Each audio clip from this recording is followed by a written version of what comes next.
Ativados, estamos aqui com uma entrevista com Victor Valente.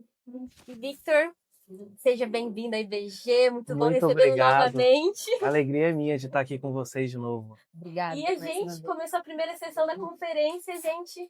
Tem sido realmente, como a gente falou, né? Uma virada de chave já desde o primeiro dia. Nós queríamos começar perguntando para o senhor, baseado no tema, né, da nossa conferência desse ano, Ativados, o que o senhor pensa sobre o que é ser ativado?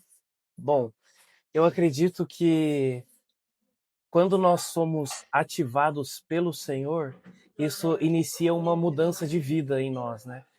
A gente vê ali quando Jesus ele chama os discípulos, né? Ele chega e fala para Pedro: ó, eu quero te fazer pescador de homens e não mais pescador de peixes. Ali ele estava ativando o ministério de Pedro, né? E eu acredito que esse é o intuito pelo qual o Senhor nos ativa. Não é para que a gente seja aquela pessoa super ungida que quando fala todo mundo cai, mas é que nós possamos ser realmente mãos de Deus e a gente possa causar uma transformação aonde a gente vai através do poder de Deus. Amém. E o que você acha que essa geração hoje, nos dias atuais até, de jovens, adolescentes, no que talvez, claro, né, tem vários fatores talvez, né, mas qual aquele que queima talvez no seu coração para que essa geração venha ser ativada baseado nos tempos que nós temos vivido hoje mesmo?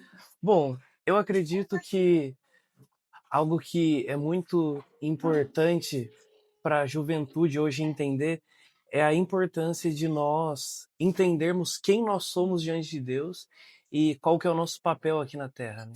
Então, muitas vezes existem perguntas que circulam a humanidade, né? Como por que que eu tô aqui? Por que que eu nasci nessa família? Qual que é o meu propósito? É, como que vai ser quando eu morrer? São perguntas que às vezes rodeiam principalmente aí adolescentes, jovens, que acho que é o período que as pessoas mais Sim. pensam nisso. Uhum. E esse pensamento, ele faz com que, às vezes, pode levar para um lugar ruim, mas ele também pode nos levar para um lugar onde a gente entende qual que é o nosso propósito aqui na Terra. Então, eu sempre falo, quando a gente quer entender o nosso propósito aqui na Terra, a gente olha lá para Gênesis 1, 2, que é antes da queda do homem. E a verdade é que Deus plantou ali Adão e Eva naquele jardim para que eles pudessem governar. E eu acredito que nós precisamos entender que o nosso propósito como filhos e filhas de Deus é realmente trazer o governo de Deus aqui na Terra, Amém. né? E isso não vai acontecer simplesmente com a gente falando coisas bonitas ou a gente cantando músicas legais. Isso é muito bom, Sim. mas eu diria que essas coisas elas são só o atrativo. Mas o que vai causar de fato uma transformação é o poder de Deus, né? Então é interessante porque a gente vê lá os discípulos, eles chegam e falam para Jesus assim: Jesus, ensina-nos a orar como João Batista ensinou os seus discípulos. Né? Você poderia pensar assim, os discípulos eles poderiam pedir qualquer coisa para Jesus. Ensina a gente a pregar, ensina a gente a orar por cura. Mas eles falam, ensina-nos a orar. Por quê? Porque eles entenderam que a chave para andar no poder de Deus é uma vida de intimidade com Deus. Então eu acredito que quando a gente tem um andar de intimidade com Ele, não para ter unção, mas consequentemente a unção de Deus vem. E a partir daí a gente consegue causar uma transformação na Terra. Né? Muitas vezes a gente é claro que eu tenho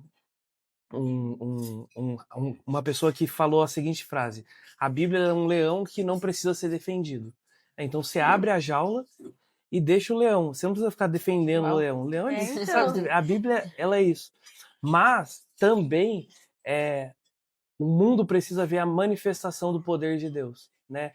A cura acontecendo, né? Muitas vezes essas pessoas elas têm esse primeiro encontro com Deus através de momentos assim que são marcantes para elas. Então eu acredito que isso é muito importante os jovens entenderem a importância que eles têm na sociedade e entender que não é só dentro das quatro paredes, mas é no lugar onde ele está. Né? Existe um estudo que fala que mais ou menos 3% dos cristãos vão de fato trabalhar integralmente na igreja. Sim. E os outros 97%? Né, eles não vão ser úteis? Não, muito pelo contrário. eles vão estar plantados lá no trabalho, então lá eles vão ser a luz do mundo, o sal da terra, eles vão trazer o poder de Deus naquele lugar, vão fazer discípulos. Eu gostei que o pastor falou hoje, né?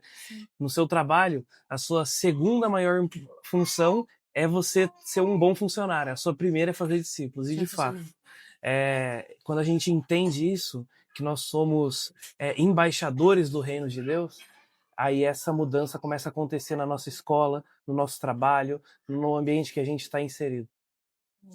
Sensacional. Meu Deus. Victor, né? Sua mãe Isso. gosta que fale Victor. Já sabe, né? Já sei. Victor, entrando um pouco no tema adoração, fala um pouco pra gente sobre a adoração e estilo de vida. A gente entende, né, que o nosso cotidiano, o nosso dia a dia é uma adoração ao Senhor, mas comenta um pouco sobre a gente sobre adoração e estilo de vida. Tá, muito bom. Esse é um tema que eu amo muito, né? Então eu poderia ficar bastante tempo falando assim, então eu vou tentar me conter.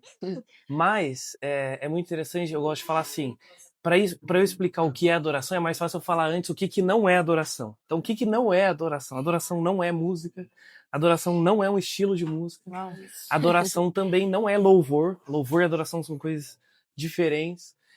Mas então, o que de fato é adoração, né? Bom, se a gente for ver no Antigo Testamento, em hebraico existiam algumas palavras que eram usadas quando iam se referir à adoração na Bíblia. Uma dessas palavras é a palavra shakha. Essa palavra shakha, ela significa colocar o rosto ao chão ou colocar a boca no pó. E isso fala muito sobre rendição. E quando a gente vai ver a primeira vez que a palavra adoração aparece na Bíblia é em Gênesis 22, quando Abraão ele está indo sacrificar o seu filho Isaque. Então ele chega para os seus servos e ele fala assim, ó, nós subiremos, adoraremos ao Senhor e voltaremos. É a primeira vez que a palavra adoração aparece na Bíblia. E existe algo na teologia que se chama o princípio da primeira menção, que é quando aquela palavra ela é mencionada pela primeira vez na Bíblia, é porque ela quer trazer um contexto ou um pano de fundo para o significado do que ela traz. E quando a gente vê o contexto em que a palavra adoração é inserida, ele está falando assim, nós subiremos, eu estou indo ali sacrificar o meu filho e eu volto. Mas ele usa a palavra adoração. E isso nos ensina que adoração é uma entrega a Deus, é uma vida de sacrifício a Ele. Né? Agora, às vezes a gente fala sobre sacrifício, a gente assimila muito a eu preciso sacrificar o pecado, estou lutando contra o pecado, preciso parar com esse pecado. Sim, com certeza. Mas eu não consigo pensar que um cristão maduro é um cristão que só vive fugindo do pecado. Ah, não posso pecar aqui. Não, é um cristão muito imaturo. Um cristão maduro de verdade, ele já passou do nível de só combater o pecado e ele está num lugar onde, Deus, quais são as coisas que eu preciso abrir mão para que eu possa te conhecer mais? Né? Então, Isaac era o filho da promessa de Abraão. Não era pecado ele ter Isaac, mas Deus ele pediu para entregar. Porque o que Deus queria de Abraão era o coração dele por inteiro. E muitas vezes a gente fala assim, eu quero conhecer lugares profundos em Deus, eu quero ser usado para orar por cura e aquela pessoa ser curada, eu quero ser usado para quando eu cantar na igreja as pessoas sentirem a presença de Deus, tudo isso é maravilhoso. Porém, existe um preço que precisa ser pago, né? E esse preço que é pago, ele é no nosso dia a dia. É ali quando eu tô com preguiça e eu falo assim, cara, eu preciso orar. É ali quando você queria comer aquela coisa gostosa, mas você está naquele propósito de jejum. É ali quando você poderia estar fazendo coisas mais interessantes, talvez, mas você escolhe abdicar daquilo para estar na presença de Deus. Né? Ou às vezes é aquele relacionamento que Deus está falando assim, ó, acabou, não é mais para você andar com essa pessoa, ou não é mais para você namorar essa pessoa. Enfim, e quando a gente vai abrindo mão disso, cada sacrifício que a gente vai fazendo, isso vai nos levando para um lugar mais próximo de Deus. Isso vai nos levando para um lugar de intimidade, né? E Deus ele vai abrindo o coração dele para nós e a gente vai se tornando íntimo dele, né? A gente vê Davi, ele era o homem segundo o coração de Deus, porque ele era um homem que não estava preocupado em ser visto pelas pessoas. Ele estava lá cuidando do rebanho do pai dele, fazendo o que ele tinha que fazer. Eu sempre falo para os jovens lá que eu cuido, eu falo assim, ó, duas coisas para você. Esteja no lugar certo fazendo a coisa certa, o resto é com Deus. Né? Então, adoração é isso. E quando a gente entende que é esse estilo de vida, de relacionamento com Deus, de entrega, a gente sai desse lugar de, eu vou adorar a Deus quando eu tô na igreja, eu vou adorar a Deus quando eu tô no momento de louvor e adoração, eu vou adorar a Deus. Não, eu adoro a Deus quando eu entrego as minhas finanças no altar, porque eu tô falando assim, Deus, o dinheiro, ele não tem um lugar maior do que o Senhor na minha vida. É o mesmo princípio de Isaac, né? Então, eu penso que isso é adoração, sabe? E, bom, se eu for aqui, eu vou Sensacional. longe. Então, quando você fala assim, sobre não buscar plataforma e relacionamento, isso se engloba ao estilo de vida de adoração com o Senhor. Exatamente, exatamente. Sensacional. Eu sempre falo assim, quando a gente vê a vida de Davi, ele estava lá escondido, cuidando do rebanho do pai dele, e aí Deus fala assim para Samuel, ó, vai lá e na casa de Jessé e lá eu vou ungir o próximo rei de Israel. É interessante porque Saul ainda estava ocupando o cargo. Então Saul ele tinha o cargo de rei, mas ele não tinha mais a unção de rei. Davi, ele recebeu a unção de rei, mas ele não recebeu o cargo imediatamente. Tanto que ele levou um tempo ainda sendo perseguido por Saul. Então o que eu sempre falo pro pessoal do Louvor e Adoração lá da Zion, o pessoal do Alto Monte sempre fala assim, busque a presença de Deus e a unção de Deus, mais do que o cargo. Porque é melhor você ter a unção de Deus sobre a sua vida e não ter o cargo, do que você ter o cargo, mas não ter a unção. Porque se você tem o cargo, mas não tem a unção, aí você fica dando carteirada. Só que no mundo natural, a gente consegue dar uma carteirada. Vocês estão aqui com o crachá da comunicação. Uhum. Talvez esse crachá dê acesso a vocês em salas aqui que outras pessoas não podem entrar. Aqui vocês conseguem dar uma carteirada com o crachá. Agora, no mundo espiritual, não tem carteirada espiritual. Então, não adianta você ter um cargo muito bonito, você ser o pastor, você ser o líder do ministério X, Y, Z. Se você não tem a unção de Deus sobre a sua vida, isso aí é em vão. De nada vale. E vira uma Sensacional. consequência de algo que você vive constantemente, Exato, né? No exato. ser usado, né? Exato. Eu escrevi uma música recentemente que fala assim, o benefício de buscar a presença de Deus é a própria presença de Deus. Uau. A gente não busca a Deus porque eu quero ter um carro, porque eu quero ter uma unção, porque eu quero ter um ministério. Eu busco a Deus porque eu amo a Ele. E a recompensa disso é a presença dele vivendo em mim. Meu Deus. E é de fato, né? Quando você tá num lugar de adoração, onde você olha assim, nossa, eu não quero estar em mais nenhum lugar, né? É isso. Meu é Deus. isso. Gente. Dá tempo de fazer mais uma ou finaliza? Pode fazer. Pode fazer. Pra fechar. Tá. Pra você que é daqui de Taubaté, Sim. da nossa cidade, da nossa terra, conterrâneo, taubatiano, Isso aí. e que anda também pelo profético. Eu sei que o Valente é um nome profético. Sim. A gente aqui da IBGE, a gente também tem essa visão, e os nossos pastores, líderes, liberam grandes coisas sobre a nossa cidade. Pra você que é daqui de Taubaté, o que você tem para liberar hoje sobre a nossa cidade, sobre a sua cidade também, profeticamente falando, para os tempos de hoje e para aquilo que o Senhor tem para fazer? Sim. Bom, eu amo demais essa cidade. Quem me conhece bastante assim sabe. Aonde eu vou, eu falo bem de Taubaté, porque embora as pessoas sempre falem da grávida de Taubaté, pra mim, sempre falam assim, você conhece a grávida? Eu falo assim, Taubaté não é tão pequena assim. É pequena, mas não é tão pequena assim.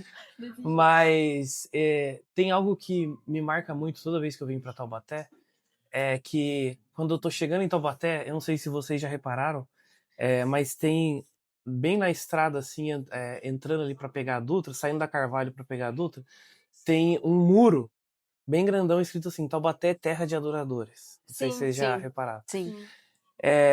E isso me marca muito. Eu sinto muito forte que existe um mover muito grande aqui de adoração em Taubaté. Amém. Né? Aqui a gente sabe tem diversas igrejas que fazem esses relógios de oração e adoração, né? 12 horas de adoração direto.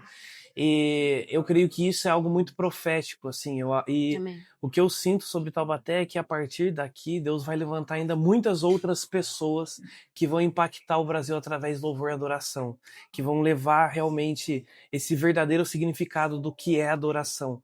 Então, eu realmente quero declarar isso sobre a nossa cidade, Amém. que a partir daqui venham muitos Davis, pessoas que não estão se importando com o olhar humano, com os aplausos, com os números, com o tanto de seguidor que tem, mas que estão se importando somente com a presença de Deus. Amém. Amém? Glória a Deus. É isso. Obrigada. Amém. Temos pela sua vida. Gente, essa foi a entrevista.